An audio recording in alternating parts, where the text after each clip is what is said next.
3 নম্বর হাদিস হতে যে বিষয়গুলো আমরা শিখতে পারি বা জানতে পারি তা তো নিজে নিজে আপনার একটা বুঝ আসলো এতক্ষণ। তার মধ্যে এখানে বিশেষভাবে লিখছে গালিগালাজ হতে কঠোরভাবে সতর্ক করা হয়েছে। আর গালিগালাজ হচ্ছে কোনো মানুষকে নিন্দিত করার জন্য যে কোনোভাবে তার বদনাম করা, যে কোনোভাবে বদনাম করা। ওই যে একটু আগে বললাম, হ্যাঁ, ফকিন্নি পুত বলা, ছোট লোকের বাচ্চা, কি না ইত্যাদি গালি দেওয়া, এগুলো সবই এর অন্তর্ভুক্ত। তারপরে লড়াই করা হতেও কঠোরভাবে সতর্ক করা হচ্ছে, মুমিন যেন পরস্পর মারামারি না করে, এবং মারামারি থেকেই তো পরবর্তীতে হত্যা পর্যন্ত গড়িয়ে যায় অনেক সময়। কেউ যদি এক মুমিন আরেক মুমিনের সাথে মারামারি করতে গিয়ে একজন মারা যায়, তাহলে রাসূল বলছেন আল কাতিলু ওয়াল মাকতুলু ফিন্নার, দুজনেই জাহান্নামে যাবে। সাহাবারা জিজ্ঞাসা করলেন যে কাতেল তো হত্যা করছে, জাহান্নামে যাবেই, ফামা বালুল মাকতুল যেটা বেড়া মূল্য, এর কি অপরাধ?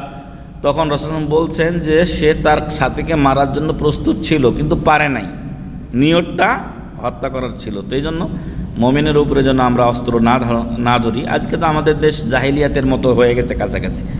আম জাহিলিয়াত, শেখ সালেহ ফাউজান হাফিজাহুল্লাহ বলছেন আম জাহিলিয়াত নাই, কারণ কোরআন ও হাদিসের বাণী সারা বিশ্বের বিভিন্ন প্রান্তে আজকে ছড়িয়ে গেছে। ফলে কোরআনের আলো আছে, হাদিসের আলো আছে। যেরকম আলহামদুলিল্লাহ আপনারা এখানে দেখছেন যে ট্যাক্স ম্যাক্স যা নিচ্ছে তাদের সরকারি নিয়মে নিচ্ছে, কোনো ভাই বোনের পোষালে থাকবে, না হলে তারা থাকবে না।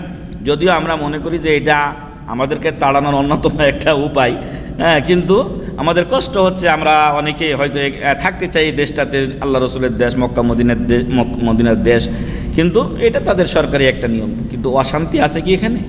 অশান্তি নেই। আপনি বাইরে বের হবেন, মারামারি, কাটাকাটি, বাচ্চা হারিয়ে যাওয়া, এসব আছে। আমি মেলা আগে যখন মদিনায় আসছিলাম তখন শুনেছিলাম একটা বাচ্চা এরকম হঠাৎ করে হারিয়ে যায়।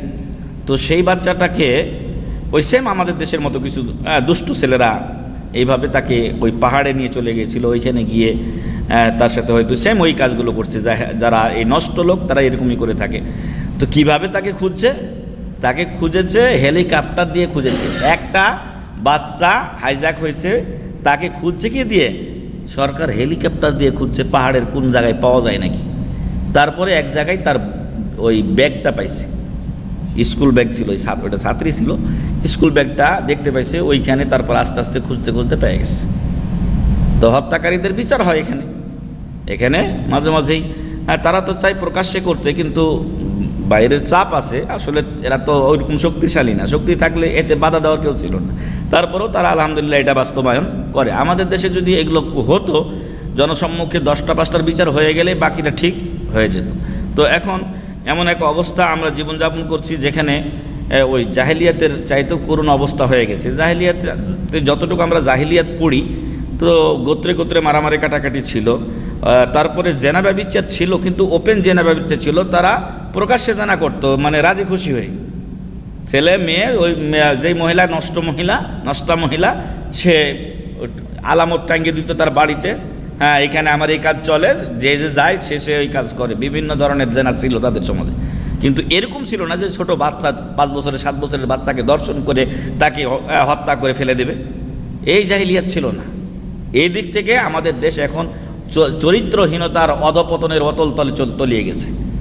আর এগুলো হয়েছে শিক্ষা সিলেবাস, এদের কিছুই নাই, কোনো কিছু শেখানো হয় না। বরং উল্টো মানে যেই আমাদের দেশ যেটা আপনার মিডিয়া সন্ত্রাস বলেন অথবা শিক্ষার দিক থেকে সন্ত্রাস, এগুলো সবেরই শিকার হয়েছে। শিক্ষা সিলেবাস আজকে ছোট বাচ্চাগুলোকে এই সব খারাপ জিনিসগুলো শেখানো হচ্ছে, হ্যাঁ। এবং শিক্ষকরাও এছাড়া তাদের আর কোনো বিদ্যা আছে কিনা আল্লাহু আলাম।